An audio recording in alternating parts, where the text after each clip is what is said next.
Budget में finance minister ने घोषणा कर दी बहुत सारी चीज़ों की। बहुत दसियों साल से पेंडिंग था कि इंश्योरेंस हो, पीएफ हो, इन सब से आपका टैक्स सेविंग का बेनिफिट हटेगा। ये घोषणाएं होते ही सबको लगा कि अरे बहुत सारे पक्ष चले जाएंगे, बहुत सारे पॉलिसीज में इन्वेस्टमेंट है, अलग अलग इन्वेस्टमेंट्स कर रखे हैं, पीपीएफ में है, सुकन्या में है, हमें उसका बेनिफिट तो मिलेगा नहीं, फिर हमको फायदा क्या है और क्या हमारे लिए ये बेकार हो गया पूरी तरह से। इस वीडियो में हम लोग डिटेल में डिस्कस करेंगे, जानेंगे इसके बारे में कि अगर आप इन्वेस्टमेंट पहले से कर रहे हैं, उसका टैक्स बेनिफिट अब आपको नहीं मिलेगा, तो क्या फर्क पड़ रहा है आपकी लाइफ पे, और अगर आपके पास ऐसे इंश्योरेंस प्लान्स हैं तो अब करना क्या है। सिलसिलेवार तरीके से स्टेप बाय स्टेप समझेंगे हम इस कॉन्सेप्ट को। और सबसे इम्पोर्टेंट पार्ट इसके अंदर कि आपके जितने भी इन्वेस्टमेंट्स आप सारे चेक कर पाएंगे। बस आपको इतना करना है कि आपको ऑब्जेक्टिव बेस्ड चलना है, आपने क्यों इन्वेस्टमेंट किया। तो इस वीडियो में अंत तक बने रहिएगा, वीडियो को लाइक एंड चैनल को सब्सक्राइब कर दें। आपको खुद ही पढ़ना पड़ेगा, कोई दूसरा आपको नहीं बताएगा कि आपके लिए अच्छा क्या है, बुरा क्या है। और हमारी जो आज की ओपिनियन है, वो ओपिनियन हमने कहीं ना कहीं अगर आप देखें तो सुनी सुनाई बातों पे बनाया, जिसका कोई सेंस नहीं बनता। और 99% चीजें जो हमें बताई गई वो सारी गलत है। 2006 में फर्स्ट टाइम जब मैंने सुना कि रियल रेट ऑफ रिटर्न क्या होता है, तो मुझे लगा कि अरे ये तो हमारे पिताजी को, दादाजी को पता होना चाहिए था। अल्टीमेटली बरसों से सेविंग हो रही परिवार में, लेकिन पैसा क्यों नहीं बनता। इसका सबसे बड़ा कारण ही यही है, आपके जो भी इन्वेस्टमेंट आप कर रहे हो वो सारे गलत है। तो अपने इन्वेस्टमेंट को सही करने की जरूरत है आपको। और हाँ, आपके रिटायरमेंट पे कितना पैसा चाहिए आप देख पाओगे, आपके पास टूल्स मिलते हैं जिससे आप खुद अपनी चीजों को चेक कर पाओ, किसी पर डिपेंड होने की जरूरत नहीं है। ये सब चीजें आप ले सकते हैं planyourworld.com वेबसाइट से, या फिर डिस्क्रिप्शन में लिंक है। सबसे पहले समझते हैं कि हमारा ऑब्जेक्टिव क्या है। आपको ध्यान रखना है, कोई भी चीज को चेक करना है तो आपको देखना पड़ेगा ऑब्जेक्टिव क्या था। आपने इंश्योरेंस प्लान लिया, मन में क्या था, भाई इंश्योरेंस प्लान लेना है, हमें क्या बोला जाता है, नंबर वन हमें टैक्स सेविंग मिल जाएगा। हमने सोचा टैक्स सेविंग भी ले लें।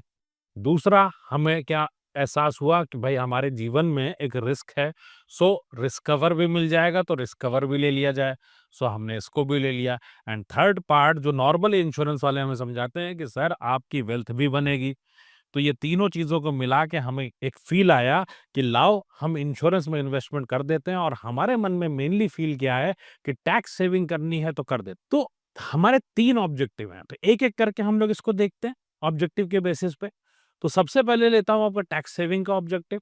अब टैक्स सेविंग के एंगल से अगर मैं चलूं तो सबसे इंपॉर्टेंट पार्ट क्या था, मैं टैक्स सेविंग क्यों करता हूं, आप टैक्स सेविंग क्यों करते थे, आपका पर्पस क्या था। आपने 80C में टैक्स डिडक्शन लेने के लिए इन्वेस्टमेंट कर दिया। अब अगर नए बजट की बात करें और अगर मैं न्यू रिजीम की बात करूं, ये सब बेनिफिट्स आपको ओल्ड रिजीम में मिलते थे।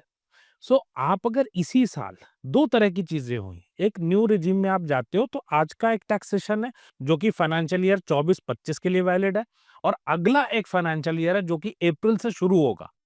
दोनों कंडीशन में अगर देखें तो मैं मनी आईक्यू क्लास में भी बार बार लोगों से बोलता हूं, आप अपना कैलकुलेशन से चेक करो कि आपका टैक्स कितना बनेगा।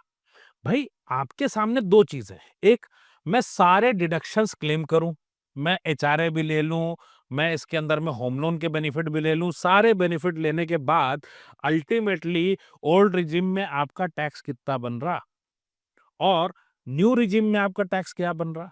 अगर आपको ये दिखे कि भाई आपका न्यू रिजीम में जो टैक्स है वो कम लग रहा है, तो क्या जरूरी है कि मैं आईटीआर ओल्ड रिजीम में प्लान करूं? नहीं। इसका मतलब क्या हुआ, मैं चाहे इन्वेस्टमेंट करूं या ना करूं, मेरा टैक्स का जो लायबिलिटी है, देनदारी, वो कम है। मान लीजिए सारे बेनिफिट लेने के बाद आपकी देनदारी बनती है 80,000 रुपए की, और बिना टैक्स सेविंग के इन्वेस्टमेंट किए आपकी देनदारी न्यू रिजीम में बनती है मान लीजिए 50,000। तो भाई किस में जाना चाहिए, मैं पैसा ब्लॉक करूंगा ओल्ड में, और न्यू में हमें ब्लॉक भी नहीं करना, और हमारा हम वेल्थ बना सकते हैं सीधे सीधे, और हमारा जो टैक्स रेट है वो कम हो गया। तो ये बेनिफिट नंबर वन हो गया।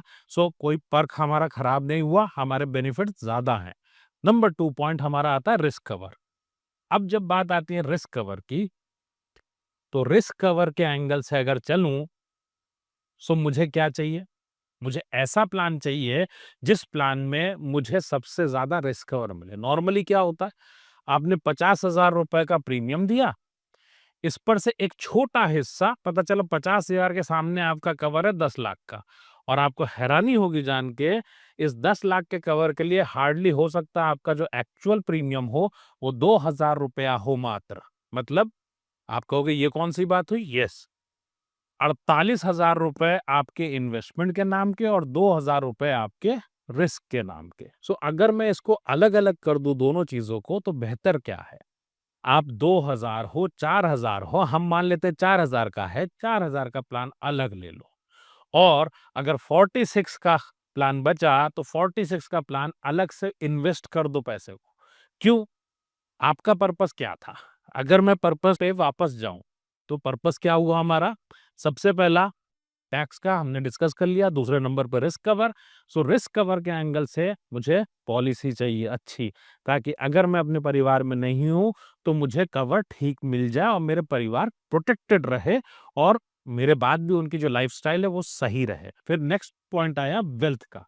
अब वेल्थ के केस में मुझे अगर इन्वेस्ट करना है तो मुझे रियल रेट ऑफ रिटर्न चाहिए। रियल रेट ऑफ रिटर्न क्या होता है? किसी भी रिटर्न में हम टैक्स को माइनस करते हैं एंड देन इन्फ्लेशन को। आप कहोगे ये कौन सी बात हुई?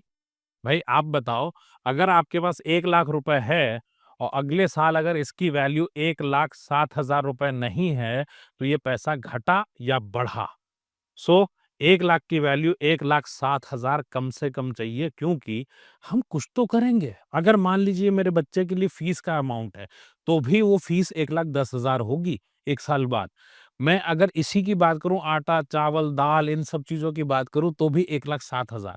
ठीक, 1 साल बाद कीमतें ये होंगी।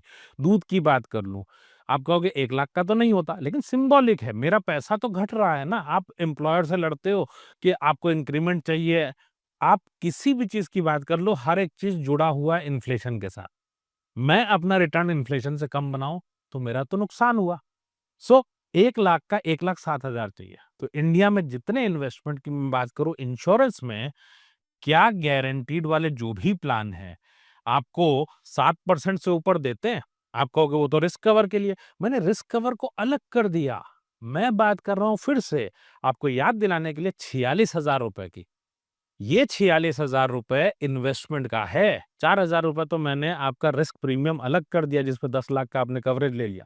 लेकिन 46,000 का अल्टीमेटली क्या किया? क्या मैंने किसी का टारगेट पूरा करने के लिए किया? लोग क्या बोलते हैं, स्मॉल सेविंग्स है, इसको आप इन्वेस्टमेंट क्यों मानते हो? भैया मेरा पैसा है, मैं सेव कर रहा हूँ। मैं सेव करके फिर तुम्हें गुल्लक में ही डाल दूं, फिर तो मैं उसको दोस्त को दे दूं 4% 5% पे। सो जब इन्वेस्टमेंट की बात आती है, इन्वेस्टमेंट का return should be more than 7% at least. इसका मतलब इंश्योरेंस में तो इन्वेस्टमेंट नहीं बनता। अब आप अगर वापस चलें इस स्लाइड के ऊपर, तो अगर मैंने कोई इन्वेस्टमेंट लिया हुआ है, तो उस इन्वेस्टमेंट में रिस्क कवर मैंने अलग कर लिया। सो आप नया रिस्क कवर ले सकते हो, क्योंकि आप कहोगे आपके पास तो पुराना प्लान है, इसका क्या करें? अब तीसरा पॉइंट वेल्थ की बात कर लिए, तो वेल्थ के एंगल से इंश्योरेंस सूट नहीं करता। तो फिर जो प्लान आपके पास है उसका क्या करें? सिंपल सा कैलकुलेशन करिए। मान लीजिए ये ए प्लान आपके पास है। आपको सिंपल ये करना है, 3 स्थितियां बनती हैं। सबसे पहले आप एक टर्म प्लान ले लें। अच्छा टर्म प्लान लेने की ज़रूरत है, जितना भी आपको ज़रूरत हो। सो डिटेल में इसकी मैं बात करूँ तो इसके लिए पढ़ाई करना बहुत ज़रूरी है, बिकॉज़ अल्टीमेटली आप कुछ एक ₹100 ₹500 बचा करके परिवार को रिस्क में डालने का कोई सेंस नहीं बनता। पढ़ाई कर लो, इसको कौन कैलकुलेट करेगा आपके लिए? बिकॉज़ अल्टीमेटली इसका कोई थंब रूल नहीं होता कि 10 गुना ले लो ना, परिवार की जो ज़रूरत है और आप जितना प्रीमियम दे सकते हो उसके हिसाब से लेना है। सो आपने जितने भी करोड़ का प्लान चाहिए वो प्लान ले लिया। देन सेकंड नंबर पे आप उसको चेक करिए कि मैच्योरिटी पे कितना मिलेगा। जो प्लान आपके पास में है उससे मैच्योरिटी वैल्यू लगभग लगभग कितनी आने वाली है। थर्ड पॉइंट, अगर आप उसको स्टॉप करो और इसका जो भी अमाउंट आपके पास आता है सरेंडर वैल्यू के फॉर्म में, प्लस हम अपने एग्जाम्पल में चलें कि भाई अगले मान लीजिए 10 साल 15 साल में ये 46,000 रुपये तो पे करने वाला ही था। तो इस 46,000 को अगर मैं पे करूं ईयरली, तो मुझे सरेंडर वैल्यू के इन्वेस्टमेंट और इसके साथ में टोटल मैच्योरिटी कितनी मिलेगी? किसमें? आप एक ले लो पीपीएफ में, आप ले लो म्यूचुअल फंड में। आपने इन दोनों को जोड़ा तो पता चला कि आपको ज्यादा पैसे मिलने वाले। और कितने ज्यादा होते हैं पता है? बहुत ज्यादा। कई बार दुगना, कई बार तिगना। सो अगर आपको मान लीजिए 10 लाख मिलने वाला है, 10 लाख की जगह अगर 30 लाख्स मिलने हैं, तो क्या फिर हमको जाकर के वो टैक्स सेविंग बचानी है? क्या हमको जाकर के इंश्योरेंस प्लान ही लेना था? नहीं। सो अपने-अपने इन्वेस्टमेंट को चेक करिए, बिकॉज़ मैंने क्या पाया 99% लोगों के जो इन्वेस्टमेंट है वो गलत है। क्यों? उन्होंने कभी चेक ही नहीं किया। एक्चुअली अगर बोले ना तो they don't have any parameters कि उनको चेक कैसे करना। उनका कोई भी प्लान जो है उसको चेक करने का कुछ तो पैरामीटर होगा। इवन सवाल क्या पूछना है एडवाइज़र से वो भी नहीं पता होता। तो ultimately their investment is wrong. So अपने इन्वेस्टमेंट को सही करो, हर एक प्लान को चेक करो। अगर वो गलत है, उसको बंद कर दीजिए। इतने सालों से दिमाग की जड़ों में ना गलत चीज़ें हैं, तो उसको अगर सही करना है तो एक बार तो ट्रेनिंग पे जाना ही पड़ेगा, किसी के अंडर में सीखने की ज़रूरत है। मेरे साथ सीखना हो, link is in the description. और मुझे कमेंट करके बताइएगा वीडियो कैसी लगी। वीडियो को लाइक एंड चैनल को सब्सक्राइब कर पानीवर्ल्ड.com वेबसाइट से इमीडिएटली पढ़ना शुरू करें।